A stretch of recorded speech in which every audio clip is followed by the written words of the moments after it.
राधे राधे दोस्तों। तो अभी हो गई है मेरी पूजा और अब मैं पढ़ने जा रहा हूँ ब्रह्म वैवर्त पुराण। और आज है ट्यूसडे, तो मैं मंदिर भी हो आया हूँ और अब देखते हैं कि क्या हमें कथा सुनने को और पढ़ने को मिलती है ब्रह्म वैवर्त पुराण में। आज मैंने ब्रह्म वैवर्त पुराण का 25वां अध्याय पढ़ा है और इस अध्याय में मैंने पढ़ा नारद जी को भगवान शिव का दर्शन, शिव द्वारा नारद जी का सत्कार तथा उनकी मनोवांछित पूर्ति के लिए आश्वासन। इस अध्याय में आगे है शौनक तदनंतर विप्रवर नारद क्षण भर में बड़ी प्रसन्नता के साथ शिव के मनोहर धाम में जा पहुंचे।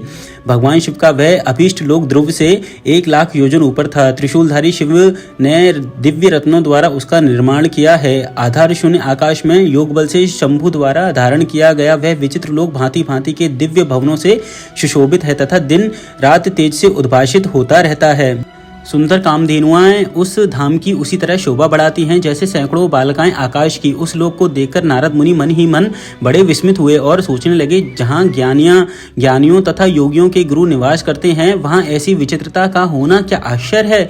यह सृष्टि लोक त्रिलोकी से अत्यंत विलक्षण है और भय, मृत्यु, रोग, पीड़ा तथा जरावस्था को हर लेने वाला है।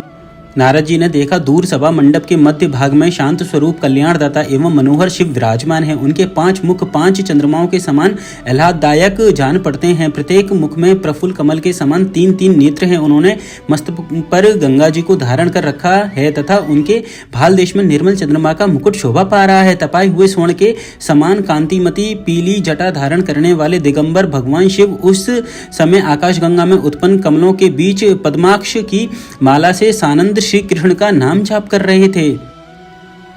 दूर से देखने के पश्चात निकट जाकर मुनि ने भगवान शूलपाणी को मस्तक झुकाकर प्रणाम किया। उस समय मुनि के शरीर में रोमांच हो आया था। वे 3 तार वाली वीणा बजाते हुए कल हंस के समान मधुर कंठ से पुनः श्री कृष्ण का गुणगान करने लगे। ब्रह्मा जी के पुत्र और वेद वेताओं में श्रेष्ठ मुनिंद्र शिरोमणि नारद को आया देख भगवान शंकर योगेंद्र, सिद्धेंद्र और महर्षियों के साथ मुस्कुराते हुए सिंहासन से वेगपूर्वक उठकर खड़े हो गए।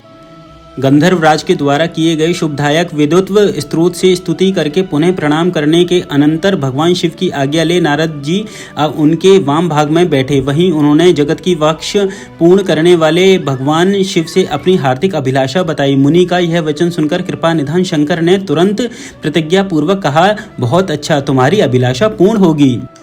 अब अगले अध्याय में देखते हैं कि नारद जी को आगे क्या मिलता है और अब मिलते हैं नेक्स्ट अध्याय में। राधे राधे दोस्तों।